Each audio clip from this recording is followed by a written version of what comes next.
പക്ഷെ എന്തൊരു മഴ ചെയ്തു, ഒരു രക്ഷയില്ലല്ല ഈ മഴ ഇങ്ങനെ പെയ്തിട്ട്. ഇനി തുണിയൊക്കെ എവിടെ തോരയിടും? അഴ കെട്ടാനായിട്ട് ഒരു സ്ഥലമില്ല. അങ്ങനെയുള്ള പറച്ചിൽ ഇനി വേണ്ട കേട്ടോ. അഴ കെട്ടാനുള്ള രണ്ട് സൂത്രവിദ്യകളാണ് നമ്മൾ ഇന്ന് കാണിക്കാൻ പോണത്. കണ്ടാ കണ്ടടാ, നമുക്കൊരു പെയിന്റിംഗ് ബക്കറ്റിന്റെ ഒരു അടപ്പ് കിട്ടിയിട്ടുണ്ട്. കണ്ടില്ലേ, പഴയ അടപ്പാണ്. കണ്ടില്ലേ, സൂപ്പർ അടപ്പാണ്. ഇപ്പൊ നമ്മളിതാ നല്ലതുപോലെ കഴുകി അങ്ങോട്ട് ഉരച്ച് കഴുകി അങ്ങോട്ട് സൂപ്പറാക്കി എടുക്കേണ്ടാ. 20 ലിറ്റർ വരുന്ന പെയിന്റിങ് ടിന്നിന്റെ അടപ്പാണിത്. കണ്ടില്ലേ, എങ്ങനെ കഴുകിയാലും ചില പെയിന്റുകൾ പോയി കിട്ടാൻ വലിയ പാടാണ്. എന്നാലും നമ്മൾ ഉരച്ച് കഴുകേണ്ടാണ്ട് സോപ്പ് ഇട്ടാണ് ശരിക്കും കഴുകണത്. നമ്മൾ ഇത് കണ്ട, നമ്മൾ നല്ലതുപോലെ കഴുകിയെടുത്തുണ്ട്. നമുക്ക് പറ്റാവുന്ന രീതിയിലൊക്കെ ഉരച്ച് കഴുകിയെടുത്തുണ്ട്. ചില പെയിന്റുകൾ ഇങ്ങനെ ഗ്യാപ്പുകളിൽ ഇരിക്കേണ്ട, അത് കാര്യമാക്കണ്ട. നമുക്ക് അതുകൊണ്ട് വിഷയമൊന്നുമില്ല. ഇതിൻ്റെ അഴുക്കും ചെളികളൊക്കെ പോയിട്ടുണ്ട്. പെയിന്റിംഗ് ബക്കറ്റിൻ്റെ ഈ മൂടിയുടെ ഈ സൈഡ് ഭാഗത്തായിട്ടാണ് നമ്മൾ ദോരങ്ങൾ ഇട്ട് കൊടുക്കാൻ ഉദ്ദേശിക്കുന്നത്. എന്നിട്ട് നമ്മൾ കണ്ട വിളക്ക് കത്തിച്ചിട്ട് കണ്ട ഇതേപോലെ തന്നെ ചൂടാക്കിയിട്ട് എന്ത് സാധനം വെച്ച് വേണമെങ്കിൽ ചൂടാക്കുക. കമ്പി കഷ്ണം എന്തെങ്കിലും മതി. ഞാനിവിടെ ഹോൾ ഇടാനായിട്ട് എടുത്തേണ്ടത് പഴയ സ്ക്രൂ ഡ്രൈവറാണ്. കണ്ടില്ലേ, കൈ പൊള്ളാതെ സൂക്ഷിക്കണം കേട്ടോ. ഇങ്ങനെയൊക്കെ ചെയ്യുമ്പോൾ കൈ പൊള്ളാനുള്ള ചാൻസ് കൂടുതലാണ്. എന്നിട്ട് ചൂടാക്കി എടുത്തിട്ട് കൊച്ചു ഹോളുകൾ നമുക്ക് അടിപൊളിയായിട്ട് ഈസി ആയിട്ട് ഇട്ടെടുക്കാം.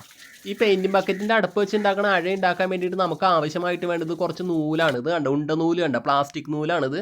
ഈ നൂലിന് 25 രൂപ മാത്രമേ ആയിട്ടുള്ളൂ കേട്ടോ. എല്ലാവരും മേടിച്ച് കഴിഞ്ഞ് ഉപകാരപ്പെടും. ഇങ്ങനത്തെ നൂല് നല്ല നൂലാണിത്. അങ്ങനെ ഹോളൊക്കെ അടിപൊളിയായിട്ട് ഇട്ടുണ്ട്. കണ്ടില്ലേ, ചുറ്റും നമ്മൾ ഹോളിട്ട് തീർത്തുണ്ട്. അടിപൊളിയല്ലേ.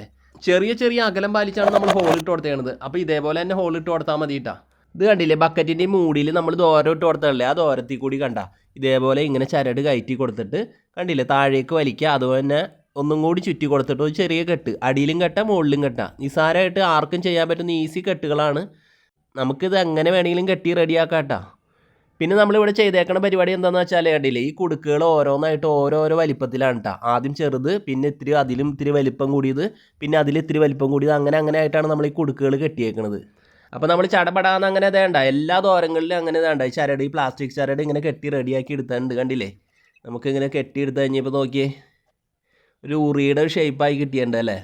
അപ്പോൾ നമ്മൾ ജോറായിട്ട് അങ്ങോട്ട് പെയിൻറ്റ് ബക്കറ്റിൻ്റെ മൂടിയിലാണ് തീർത്തുണ്ട്. കണ്ടില്ലേ, അടിപൊളി ഉഷാർ സംഗതി റെഡിയായി തീർത്തുണ്ട്. ത്രാസെന്നോ ഉറിയെന്നോ എന്ത് വേണമെങ്കിലും വിളിക്കാട്ടാ. നമ്മുടെ അപ്പോൾ സൂപ്പർ അഴയണത്. ഇനി നമുക്ക് നമ്മുടെ ഹാങ്ങറുകൾ എടുത്തേണ്ടത്. ഇത് കണ്ടില്ലേ, നമ്മൾ ഹാങ്ങറുകൾ അങ്ങനെ എടുത്തേക്കാണ്. കണ്ട ഇത്തിരി പഴയതൊക്കെയാണ്, എന്നാലും കുഴപ്പമൊന്നുമില്ല, നല്ല ഹാങ്ങറുകളാണ്. ഇത് കണ്ടില്ലേ, ഹാങ്ങറുകളപ്പോൾ ഓരോന്നായിട്ട് തണ്ട ഷർട്ടിലും അതുപോലെ തുണികളിലൊക്കെ ആയിട്ട് തണ്ട ഇങ്ങനെ ഇട്ട് കൊടുത്ത് നമുക്ക് അടിപൊളിയായിട്ട് ഇങ്ങനെ ആയിട്ട് തൂക്കി കൊടുക്കാം. ഈ കുടുക്കുകളിൽ ഈ ചരട് കൊണ്ട് നമ്മൾ കെട്ടിയെടുത്ത ഈ കുടുക്കുകളിൽ ഓരോന്നായിട്ട് നമുക്ക് ഈ ഹാങ്ങറുകൾ ഇങ്ങനെ തൂക്കി കൊടുക്കാം. എവിടെ വേണമെങ്കിലും നമ്മുടെ മുറിയുടെ അകത്തോ അതുപോലെ തന്നെ നമുക്ക് ഒതുങ്ങിയ ഇടങ്ങളിൽ എവിടെ വേണമെങ്കിലും നമുക്ക് ഇതുപോലെ കെട്ടിക്കൊടുക്കാം. നമ്മളിവിടെ ഒരു ബക്കറ്റിൻ്റെ മൂടി കൊണ്ടാണ് ഇങ്ങനെ ഉണ്ടാക്കിയെടുത്തത്. അതേപോലെ ഒരു 5 6 ഉണ്ടാക്കിയെടുക്കണമെങ്കിൽ എത്ര തുണി നമുക്ക് ഇതുപോലെ തൂക്കിയിടാൻ നോക്കി അടിപൊളിയായിട്ട് സൂപ്പറായിട്ട് കിടന്നോളും. അധികം സ്ഥലമൊന്നും നമുക്ക് ആവശ്യമില്ല. ഇനി നമുക്ക് തുണി ഉണങ്ങാൻ വേണ്ടി തൂക്കിയിടാനുള്ള രണ്ടാമത്തെ സൂത്രത്തിലേക്ക് കടന്നാലാ. ഇനി നമ്മൾ എടുത്തേക്കുന്നത് അതേപോലെ തന്നെ ഉണ്ടാവും, ഒരു പൈപ്പാണ് എടുത്തേണത്. കണ്ടില്ലേ, ഇത് കണ്ടില്ലേ, പൈപ്പിൻ്റെ ചെറിയ കഷ്ണം കിട്ടിയാണ്ട് കേട്ടാ. ചെറുതെന്ന് പറഞ്ഞു കഴിഞ്ഞാൽ അത്ര ചെറുതും അല്ല എന്ന് വലുതും അല്ല. 1 മീറ്ററോ 1.5 മീറ്ററോ ഒക്കെ വരുന്ന ഒരു പൈപ്പ് മാത്രം മതി നമുക്ക്. ഇത് കണ്ടില്ലേ, നമ്മൾ എടുത്തേണത് ഇങ്ങനത്തെ ഒരു സാധാ പൈപ്പ് തന്നെയാണ്. നല്ല ബലമുള്ള പൈപ്പാണ് ഇട്ടത്. ഇത് കണ്ട നല്ലതുപോലെ ഒന്ന് കഴുകിയെടുക്കേണ്ട. പൈപ്പിൽ ഇച്ചിരി അഴുക്കും ചെളിയൊക്കെ ഉണ്ട്, അത് നല്ലതുപോലെ നമ്മൾ കഴുകിയെടുത്ത് വൃത്തിയാക്കിയാണ്.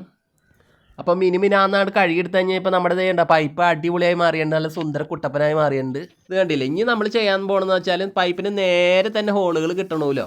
അപ്പോൾ അതിന് വേണ്ടിയിട്ട് നമ്മൾ സ്കെച്ച് കൊണ്ട് കണ്ട ഓരോന്നായിട്ട് ഇങ്ങനെ മാർക്ക് ചെയ്ത് കൊടുക്കണം. നമ്മളിവിടെ ഏകദേശം ചെറിയൊരു അകലം അങ്ങനെ അങ്ങോട്ട് ഇട്ട് കൊടുക്കേണ്ട. കണ്ടില്ലേ, ചെറിയൊരു അകലം മാത്രമേ നമ്മളിവിടെ ഇട്ട് കൊടുക്കണുള്ളൂ. എന്നിട്ട് നമ്മുടെ പാട്ടവിളക്ക് നമ്മൾ കത്തിച്ച് കഴിഞ്ഞ് ഇത് കണ്ടില്ലേ, ചൂടാക്കൽ പരിപാടിയിലേക്ക് അങ്ങനെ നമ്മൾ കടന്നു. പൈപ്പ് തുളക്കാനെടുക്കുന്ന വസ്തു എന്ത് തന്നെ ആയാലും നല്ലതുപോലെ ചൂടാക്കിയാൽ മതി. അധികം ബലം പിടിക്കാതെ തന്നെ നമുക്ക് പൈപ്പ് വേഗത്തിൽ തുളഞ്ഞ് കിട്ടും കേട്ടോ. അങ്ങനെ നമ്മൾ പൈപ്പിൻ്റെ പള്ളക്ക് താണ്ടില്ല തുരുതുരാന്ന് അങ്ങനെ ഹോളുകൾ ഇട്ട് അങ്ങനെ കൂട്ടേണ്ടാ. അങ്ങനെ പൈപ്പിൽ ദോരങ്ങളുടെ ഈ ഭാഗങ്ങൾ ശ്രദ്ധിച്ചാൽ ഈ ഭാഗങ്ങൾ അങ്ങനെ നമ്മൾ വേണ്ട കത്തി കൊണ്ട് വേണ്ട ഇതിങ്ങനെ ലേശം ഇങ്ങനെ ചെത്തി മിനിക്കേണ്ട ലെവൽ ചെയ്ത് കൊടുക്കുക. അപ്പോൾ നല്ല ഭംഗിയായി കിട്ടും. ഇനി നമ്മൾ നേരത്തെ എടുത്ത് നമ്മുടെ പ്ലാസ്റ്റിക്കിൻ്റെ നൂലെടുത്തിട്ടുണ്ട്.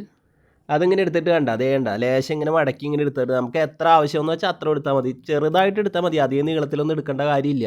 ഇത് കണ്ടില്ല, ഇങ്ങനെ കോർത്തെടുത്തിട്ടുണ്ട്. അടിഭാഗം ഇങ്ങനെ കെട്ടി കൊടുക്കേണ്ട, അതുപോലെ മേൽഭാഗവും ഇതുപോലെ അങ്ങനെ കെട്ടി കൊടുക്കേണ്ടത്. ഈ നൂല് തന്നെ നമുക്ക് ഇങ്ങനെ ചുറ്റി വളച്ചെടുത്തിട്ട് മടക്കി ഇങ്ങനെയാണ് കെട്ടി കൊടുക്കാം. ഈസി ആയിട്ട് കെട്ടാൻ പറ്റും, എല്ലാവർക്കും പറ്റും. സൂപ്പറാണ് സംഭവം.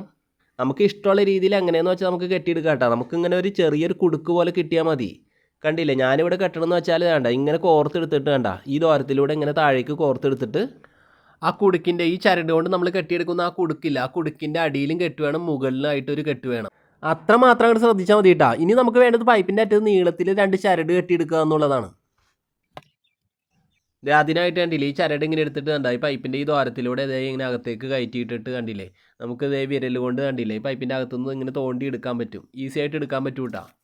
ഇനി അധികമൊന്നും പറയേണ്ട കാര്യമില്ല. ഇത് കണ്ടില്ലേ നമ്മൾ രണ്ടറ്റത്തും പൈപ്പിൻ്റെ രണ്ടറ്റത്ത് ഇതുപോലെ നീളത്തിൽ ചരട് കണ്ട നീളത്തിൽ കട്ട് ചെയ്ത് ഇങ്ങനെ കെട്ടിയെടുത്തിട്ടുണ്ട്. ഇങ്ങനെ നീളത്തിൽ കെട്ടിയെടുക്കുന്ന ചരട് കൊണ്ടാണ് നമ്മൾ ഈ പൈപ്പ് എവിടെയെങ്കിലും കെട്ടിയിടുന്നത് കേട്ടോ. ഈസി ആയിട്ട് കെട്ടിയെടുക്കാൻ പറ്റും കേട്ടോ. ഇതിൽ വലിയ പ്രത്യേകിച്ചുള്ള കെട്ടുകളൊന്നുമില്ല, നമുക്ക് നമ്മുടേതായ രീതിയിൽ നമുക്ക് ഇഷ്ടാനുസരണം എങ്ങനെയാണെന്ന് വെച്ചാൽ കെട്ടിയെടുക്കാം. നമുക്ക് ആവശ്യമില്ലാത്ത പ്ലാസ്റ്റിക് ചരടിൻ്റെ ഈ ഭാഗങ്ങൾ ഇങ്ങനെ കണ്ട കത്രി കൊണ്ട് നമ്മൾ കട്ട് ചെയ്ത് കളയുന്നുണ്ട്.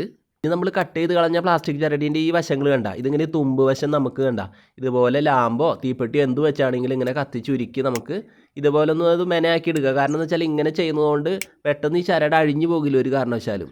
ഇത് കണ്ടില്ല ഹാങ്ങറുകൾ വീണ്ടും എടുത്താണ്ട് ഹാങ്ങറുകളിൽ കണ്ടില്ല തുണികൾ ഓരോന്നായിട്ട് ഇങ്ങനെ നമുക്ക് ഓരോന്നായിട്ട് ഇങ്ങനെ തൂക്കിയിടാം. അപ്പോൾ കേവലം ഒരു ചെറിയ പൈപ്പ് കഷ്ണത്താൽ നമ്മൾ റെഡിയാക്കി എടുത്ത് കണ്ടില്ലേ, അടിപൊളിയല്ലേ. അഴ എന്ന് പറഞ്ഞു കഴിഞ്ഞാൽ ഇതാണ്, അധികം സ്ഥലമൊന്നും നമുക്ക് ആവശ്യമില്ല. അത് കണ്ടില്ലേ ചറപറ മഴ പെയ്യുമ്പോൾ വലിയ അഴവൊന്നും കെട്ടാൻ ഇടമില്ലാത്തടത്ത് ഇങ്ങനെ ചെയ്യണമെന്നാണ് ഏറ്റവും എളുപ്പം.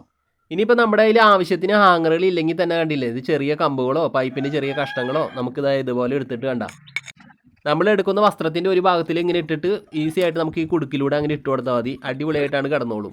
കണ്ടില്ലേ സൂപ്പറായിട്ട് കിടന്നോളും. അപ്പോൾ മുറ്റത്ത് അഴയൊക്കെ കെട്ടാൻ വലിയ സൗകര്യമില്ലാത്ത നമ്മുടെ വീടുകളിലൊക്കെ നമുക്ക് ഇതേപോലെ ഉള്ള ചെറിയ ഒരു ടിപ്പ് കൊണ്ട് അടിപൊളിയാക്കി എടുക്കാം കേട്ടോ. ചന്നം പിന്നെ മഴ പെയ്യുമ്പോൾ ഈ സൂത്രവിദ്യ ഒരു അടിപൊളി ഐറ്റം തന്നെയാണ് കേട്ടോ, എല്ലാവരും ചെയ്ത് നോക്കേണ്ടതാണ്. അപ്പോൾ നമ്മുടെ ഇന്നത്തെ പ്രധാനപ്പെട്ട പരിപാടികളും ഈ സൂത്രപ്പണികളൊക്കെ എല്ലാവർക്കും ഇഷ്ടപ്പെട്ടെന്ന് വിചാരിക്കുന്നു. നമുക്കൊരു പുതുപുത്തൻ വീഡിയോ ആയിട്ട് ഉടനെ തന്നെ കാണാം കേട്ടോ, അടിപൊളിയാക്കാം നമുക്ക്. അപ്പോൾ എല്ലാവരോടും സ്നേഹം, നമുക്ക് വീണ്ടും കാണാം. Okay tata bye bye.